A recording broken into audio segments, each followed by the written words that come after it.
Today in Draw My Life, Gravity Falls, the Bloody Journal for.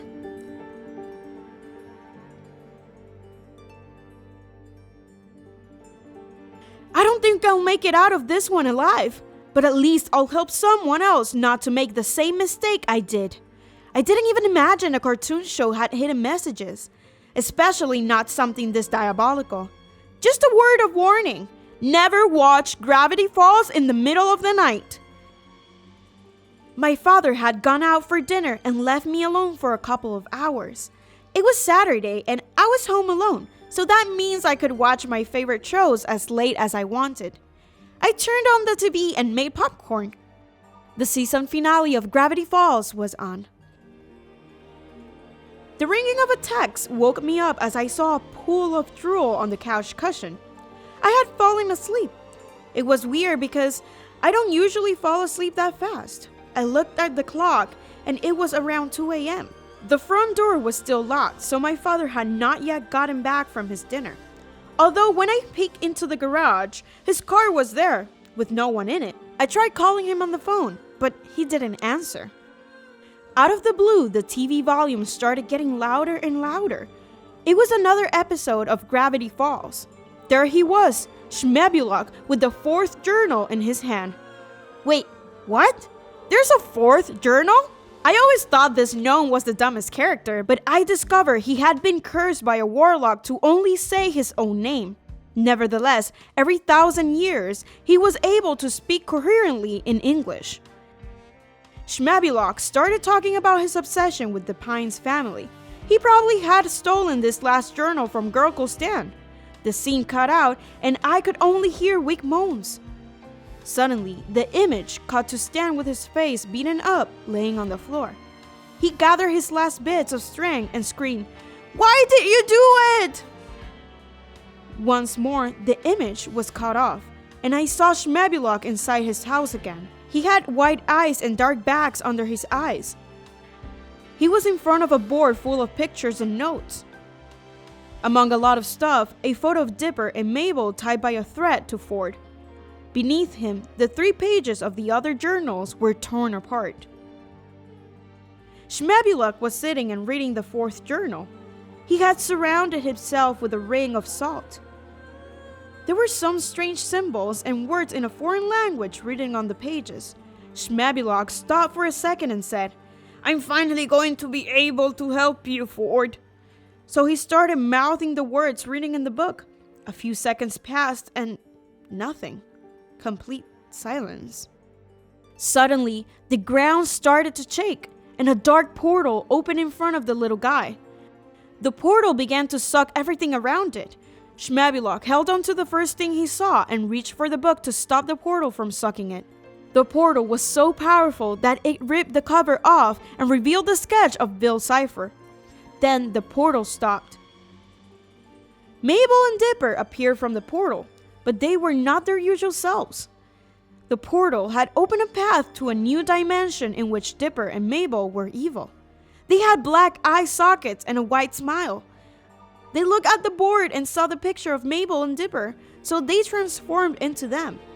The little guy let out a cry with a broken voice. "What have I done?" The image went back to black, and only laughter could be heard.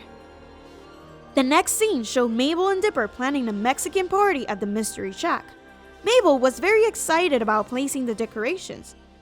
Just then, Gurkle Stan arrived, grumpy as always, and said that he didn't want them to have any more parties at his house. So Mabel asked Dipper to get some boxes from his room with more decorations while she begged her uncle. Zeus arrived with a piñata and party hat on. Gurkle Stan took pity on his niece and told her to do whatever they wanted. Mabel jumped up and down with excitement, and Zeus celebrated with her. At that moment, Ford called Zeus for his help, so he left. But after a while, Dipper came back, walking funny and carrying a box full of clothes. Mabel looked at him and said that he had the wrong box. Dipper grumbled and handed it to her without saying a word. Mabel, a bit startled, continued placing the decorations on the walls. Suddenly, they heard a loud bang and Sue screaming in the distance. Dipper quickly transformed into his true self, smacked Mabel on the head, and threw her into a bag. Zeus was in shock and looking at Ford, who was nailed to the wall and had Cypher's shape scarred on his forehead. Stan rushed in and froze. Seeing his brother like that, he asked Zeus what had happened, but he was speechless. Dipper then showed up and freaked out. Grunkle Stan cried unconsolably, but upon seeing Dipper, he wiped away his tears and angrily walked towards him. "It was you!" Stan accused him. Dipper, taken aback, replied, "What are you talking about?" Stan told him that he saw his true self and how he threw Mabel in a bag. Dipper didn't seem to understand a word he was talking about. Stan, enraged, picked up a baseball bat and hit him over the head with all his might. Dipper got blown away and landed unconscious on the ground. Stan reached over to finish with the imposter. He picked up momentum with the bat, but a burst of laughter stopped him. It was Evil Dipper and Mabel looking at Stan. Beating his nephew, Evil Mabel said in a gravely voice, "Thanks for saving us the trouble." Stan looked at his bloody hands, dropped the bat, and fell to his knees at the sight of what he had done. Evil Mabel grabbed the bat and smashed it over Grunkle Stan's head. He landed on the ground with a bloody face and blamed himself. "Why did you do that?" It was truly unpleasant watching the gory scene. Stan's body on the floor next to Dipper's. And Zeus?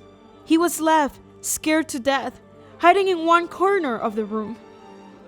The evil twins slowly approached him with the remains of the baseball bat. Zeus started screaming for help, even though he knew no one was around to rescue him. The evil twins began to play with Zeus. They were cutting him over and laughing as Zeus screamed in fear.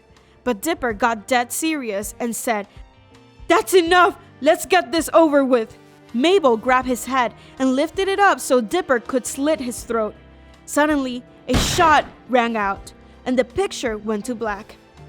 The image came back, and there was Schmabulok at the door with the quantum destabilizer. In front of him, Evil Dipper and Mabel with a big hole in their chest. Their lifeless bodies fell to the floor, and Schmabulok looked at Zeus, who was lying unconscious on the floor. He rushed to wake him up, but no matter how hard he tried, Zeus wasn't going to wake up. So Schmabulok was left crying alone in the mystery shack, surrounded by the bloody corpse of his idols. Later, Schmabulok stood in front of a bonfire with Bill Cipher's book burning in flames. The little guy kept whispering, "Forgive me." Wow, this story really broke my heart. Let us know in the comments what you think of the story. And don't forget to subscribe for more. See you next time.